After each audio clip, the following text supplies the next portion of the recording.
I figured I'd show you guys what the other side of my apartment looks like. This is the other half of the setup. We got some plants and some comics on the wall here and some action figures and books and other comics. This is my Galactus shrine. There's a whole bunch in here that never really gets shown because I usually shoot facing the opposite way. Hey, just me editing this video. I am going to be at Emerald City Comic Con in Seattle, Washington on Saturday and Sunday of that con. So if you're a fan of what I do here, I would love to meet you and say hey and say what's up. So just letting you know, I will be there Saturday and Sunday. Thanks. Back to the video. All right, here we go.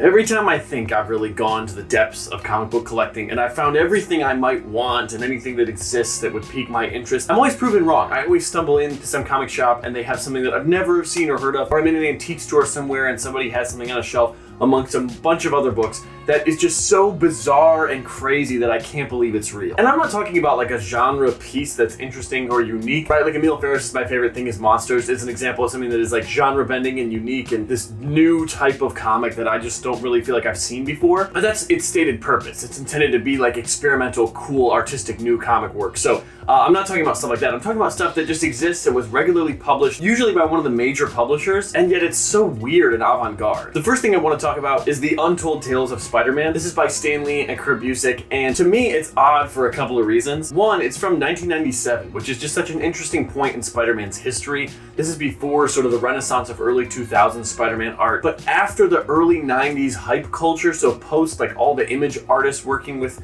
Spider-Man like Todd McFarlane obviously, but this is even after the Mark Bagley run. So this is like further into the 90s, and it's just interesting to see the way the character was being treated by Marvel at the time. I like the cover. The cover's by Mike Zeck, and I love his work. I mean, I think his work with the black suit is like the best. But this is not really a comic book. It's written by Stan Lee and Kurt Busiek, but it's text. It's like novel form, except for the fact that there are new original illustrations by a ton of Marvel artists at each of the chapter fronts. I especially love the fact that it opens with an illustration by Ron Lim, who's one of my favorite comic book artists. He did amazing work with the Silver Surfer. Actually, he continues to do amazing work with the Surfer to this day. This is such a cool piece.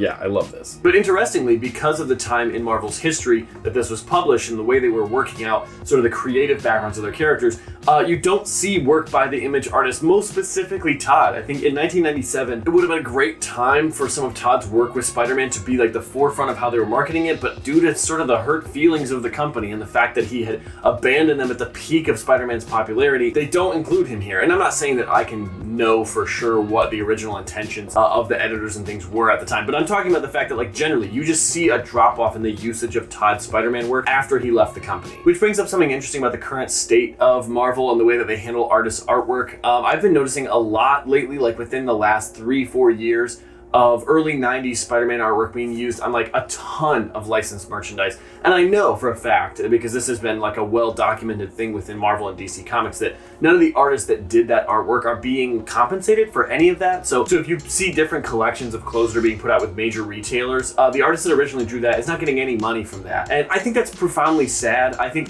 when it comes to someone like Todd McFarlane, that's not someone who like really desperately needs that money. You know, he has his own successful company and career and all these other things, and he's branded himself as an artist in a way that like has worked out well for him. But for a lot of people that are like not major brands like the McFarlane logo brand, it's really sad that their art is being put onto stuff and being sold and they're not getting anything from it. Especially when you see the work of early artists like John Romita Sr. or Steve Ditko. So I find this book really interesting in the way that it uses Spider-Man artwork from a bunch of different artists and is written by Stan Lee, who, you know, I don't like, but hey, it's something that he wrote. Next up, I talked about Norm Breyfogle a little bit in my last video when talking about Batman because he's one of my favorite artists to work on Batman. And this is an Elseworld story that for me stands head and shoulders above a lot of the other Elseworld stories that DC has put out over the years. This is Batman Holy Terror. This takes the story of Batman and places it in the context of like the Catholic Church, and it puts this sort of V for Vendetta twist on it where there's a high control environment in society. And then the character of Batman is sort of breaking out of that and working from the inside out and uncovering corruption and all these things. For me, what makes this weird and interesting and unique is that, one, I don't see anybody talk about this. You know, when we talk about things like Kingdom Come or the other giant Elseworld stories, there's often this desire for newer artists and things to pay homage to it or go back to that world and talk about like that Elseworld story and how influential it was. I don't see anybody talk about Batman Holy Terror, and for me, it's one of my favorites. Also, the fact that it's one single issue, it's self-contained, is just really cool to me because it means it's very easy to find, it's cheap, and you can read the whole story. You don't have to worry about like the world of Batman Holy Terror and like catching up with what they've done with the characters since or anything. It doesn't feel like something that DC would do now, and I know that's kind of a leap, I feel like, because there is like experimental work being done with a lot of major characters at this time. We have things like the Absolute Universe, and we have Elseworld stories that allow the characters to be used in a ton of different ways. But I just generally feel like Holy Terror is not something we're going to get another one similar to it over time. It reminds me also of some of the weird Superman Elseworld stories they were doing at the time, and it's just sort of an odd piece of DC history. I don't feel like they touch religious themes in such an overt way anymore. So if they ever wanted to bring this back and like talk about the characters in Holy Terror and use that Elseworlds thing as a setting for more stories, I think it'd be interesting. But right now, I love it as just a one-off situation. This was not that crazy, but for a comic collector like myself, this was an interesting story. So a couple of months ago, I was in an antique store and I was looking at a bunch of used books, older books, and I don't even know if this book is actually antique aged. I don't think it's that old. Well, I just looked and it's from 1996, so it is officially over 20 years old. It is an antique. But anyway, I was walking through the shelf looking at all the mass market paperbacks, and I saw a name on the spine of this book, and I thought, there's no way that the same person who wrote that wrote this other thing. This is Predators by Jim Starlin. I just opened this up and I found out that part of this book is set in Southfield, Michigan, which is like really close to where I grew up. I live in Washington now, I live in Seattle, so it's really bizarre to open this book up and see a reference to a town that's like extremely close to where I grew up. But anyway, I didn't know that Jim Starlin, who wrote like The Death of Captain Marvel and a bunch of work with Adam Warlock, was also writing true crime mystery thriller novels on the side and somewhat after his time with Marvel. But yeah, he is, and this is one of them. I think this is really great when you find out that someone whose work you really like was working in another medium during or after that time, and you get a new way to appreciate their artwork. I have skimmed this, I have not given it a full read, but I am going to be putting it on my to-read list, so it'll be coming up. Hopefully this year I'll get to it. Speaking of novels, there's two books that sort of go hand in hand that I think are just a really interesting part of comics history, and something that's pretty foundational to my love of comic books from a young age. So first up is Roger Stern's adaptation of The Death and Return of Superman. This version is called The Death and Life of Superman. This is a paperback version of the entire story, and this is sort of told for adults. This is like a novel for somebody who's grown up and has read the comics to read. And I find that really interesting in the same way that I like movie adaptation books. Like back in the day, it blew my mind when I found out that Terry Brooks, who had written like the Sword of Shannara and the Elf Sons of Shannara, wrote the adaptation of The Phantom Menace from Star Wars into novel format. I thought that was just like so bizarre and weird, but cool, because I liked that author and I liked his books. And then finding out that he had taken the movie I liked and he was the one that wrote the novelization, that's really interesting to me. So in a similar way, like getting a version of The Death and Return of Superman that's written in a novel form is fascinating, because it's not fundamentally a different experience than like reading the comic books. You're still reading a book. It's not like turning it into a movie or turning it into a video game, right? It's just taking a book with pictures in a comic and turning it into a book without pictures. But the fact that this exists is interesting to me because it's just part of that wave of time in comics where they were so popular that you could release something like this, and people would opt to read this maybe as well as the comics or instead of the comics, but knowing about what was going on with Superman was that important. And then going right alongside that is a book that I've had since I was very young and is like really important to my comic collecting journey. That's Superman Doomsday and Beyond by Louise Simonson. Obviously, Louise Simonson, a legend in the comic book industry, and I've talked about this book a bunch on this channel before, so I'm not going to waste a ton of time, but I had this when I was really young, and it really spurred me on to find more stories that I liked in comic books. The illustrations in here are really cool. They're pulled right from the pages of The Death and Return of Superman. It's written for kids. It's really just at the reading level that I was at when I was that age, and so it's really neat to have this book now still in my collection that really spurred me on to collecting as an adult. Also, I know I talked about this before in another video. If you want to watch that, I'll link in the description. But this cover is by Alex Ross, who's now one of my favorite artists. I had no idea he painted this cover when I was a kid. I didn't learn until many years later that this was one of his earliest works with DC Comics. Next up, a book that I like because it does something that hopefully we're going to get more of sometime in the future, but as of right now is still kind of a rarity, which is a crossover between one of the major publishers and one of the other major publishers. In this case, this is a crossover between the Silver Surfer and Rune. And this is a Marvel Malibu crossover, which is very weird. So this is Silver Surfer Rune. It's upside down. So this is a book that you take it like this, you read the cover, you see what you're looking at, and then you flip it upside down, and on the back is another cover, and the books sort of converge in the middle, and that's how the story is read. You're turning it by the time you get to the middle. It's very weird. It's a unique way to publish, It also doesn't have ads. It was in a pocket of time right before ads were heavily introduced into Marvel Comics and generally just into the comics landscape, where obviously there were advertisements, but you know what I'm talking about. Like these slightly special edition books that were like a little bit more than a single issue were generally reserved for stories that were going to be an uninterrupted single story, and so then there wouldn't really be ads because you'd be paying a little bit more. I know it's a bygone era because now any book that you get is just packed with ads and the paper is worse and everything looks bad. So that's why I don't really buy new books. One of the reasons really truly is just because there's so many ads and it's just not even worth it, I don't feel like. Also, one of the unique things about this is the fact that because it's two books that sort of operate on an upside down and backwards connection, the two parts of the book are managed and written and drawn by the respective teams. So the Malibu team does half and then you flip it upside down and the Marvel team does that half. So I just think it's a really cool thing. It's obviously a gimmick. It's obviously ridiculous. It's obviously hard to keep track of when the cover is right side up, but I think it's really neat. And I wish that we got more weird kind of experimental stuff like this from the major publishers nowadays. Also, as like a Silver Surfer completionist, I just have to have this. You know, there's just not really a world where I don't own the Silver Surfer Rune crossover. In that way, it kind of reminds me of like Spawn Witchblade and all that early Image stuff where like it wasn't hard for those characters to cross over because everybody was really generous with their creations and being like, yeah, you want to put the Savage Dragon in Spawn? Go ahead. Yeah, you want to put,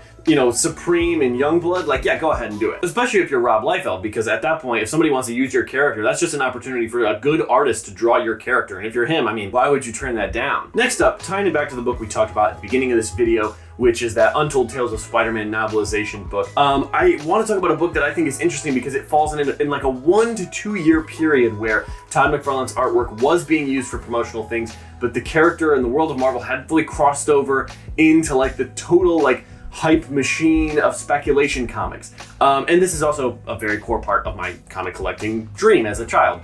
This is the Marvel Superheroes Guidebook. This cover art is the cover of The Amazing Spider-Man 301. So when you see this cover and you see Todd's artwork, it's obviously like very interesting that it was used to promote Spider-Man at this time. This came out in 1991. So this came out like 2 years or 3 years after this cover was used on the issue. But then the same year that Todd was doing Spider-Man 1 and went on to like mega super stardom and everything like that. So this is likely published because it would have been using this illustration. Like it was put together right before that issue came out and would have been all during that time where there was no clear retrospective to say like, hey, we shouldn't use Todd's artwork to promote all this because he's very soon going to become sort of a public enemy to Marvel. At the time, he was just the face of the cool artwork that was being used and done at Marvel. So this book is really interesting for that reason. As a kid, this is how I learned about like every single Marvel superhero. I would read and reread this book over and over and over. I mean, it's completely beat up. Like all the corners are bent and every single page has been dog-eared because I would just read and reread it to learn everything I could. And I didn't know who had done this cover art at the time. It took me many years to look back and find out that the artist I had gone on to like Alex Ross with Superman, Doomsday and Beyond, and then Todd McFarlane with this book, had done these covers, and that probably influenced why that was an art style I really gravitated towards. And this book also has a wide range of artists' work inside of it. You see stuff from like the 60s, 70s, 80s, and the very beginning of the early 90s artwork style in this book. So it's a very fascinating time capsule of sort of like all the different artwork that was being done at Marvel before they lost a bunch of those early 90s artists to Image Comics. Next up, a personal gripe of mine is that we don't get more stuff like this when it comes to obscure characters being given free rein to be a little bit sillier, to do things that are a little bit more outside of the box. So this is the Sleepwalker Holiday Special. I love Sleepwalker. I have a lot of art of Sleepwalker around my apartment. I have the Marvel Legends action figure of him from a couple years ago. And I find this really fun because it's very like easy to read and just like a throwaway one-off story. And Sleepwalker has been, I think, criminally underutilized in the last couple years of Marvel. He's popped up here and there. He definitely is still part of the universe, but he's just not given a recurring series, or there's no real reason to check in with him as a character unless you're a die-hard fan. So this from 1991 with a cover by Joe Quesada is just an interesting piece of Sleepwalker history to me. It reminds me of like the Moon Knight Special Edition 1, 2, and 3 that came out in I think the late 80s. Those as well were just kind of these interesting one-off stories to I think test whether or not the character was still selling, to see whether people would be interested in more ongoing series from them. In Sleepwalker's case, obviously not, as they canceled that character's ongoing and then just have never picked it back up. There's never been another another one. Also, a tiny little Easter egg thing that's really dumb, but that I think is funny, is that the cover of the Sleepwalker Holiday Special says all new, all different, which in 2015 became the big tagline for a lot of Marvel's rebrands, the all new, all different Avengers, etc., all new, all different Iron Man, things like that. So I think it's funny that they were using all new, all different in 1991 on the Sleepwalker Holiday Special, and then ended up making that the main like brand name that was being used across all Marvel publishing in 2015, so almost 30 years later. Next up, if you've been following what's been happening in the Omnibus Edition world of Marvel and DC, you probably know that over the last couple years, one of the most sought out and also one of the ones with the most quality control problems Omnibus Editions has been the Marvel vs. DC Omnibus, and I think there is also an Amalgam Omnibus as well. I have not bought either of them because I don't really care, because there was only one Marvel DC crossover that ever interested me really enough to go find it and buy it. And thank God for Magis Books in Seattle, Washington in the University District, because I found this. This is Darkseid vs. Galactus, The Hunger. This is a really cool book. I think this is a really, really great read. I'm so glad that this exists. Like, I know Darkseid a little bit, obviously from DC Comics and just kind of like some vague reading of that. But for me, anytime a character like Galactus, who at the time was only known as like a Fantastic Four villain from the comics, did not have any sort of mainstream knowledge. Nobody knew who Galactus was. I think Darkseid would have been the more well-known character at the time. I think Superman would have been more famous, it would have been more well-known when this came out. So interestingly, now a lot of people are talking about Galactus, but like at the time, this would have just been like two of the big bads from their respective universes fighting it out. I think this is really cool. I love the Silver Surfer artwork in this, and there's some really beautiful, cool stuff in here. And now it's hard to find because the idea of a Marvel DC crossover has gotten more desirable for collectors. They're buying the omnibus. People are nostalgic about that stuff. The only other one I own is somewhere in my collection. I have the Bruce Wayne Agent of S.H.I.E.L.D. amalgam book, which I read one time, and it was like fine. It was more a funny concept, and they just didn't really do anything with it. But this is really cool to have the Darkseid vs. Galactus crossover book. Finally, this is a book that just mystified me when I found it. This is a paperback called The Avengers, The Origin of the Vision.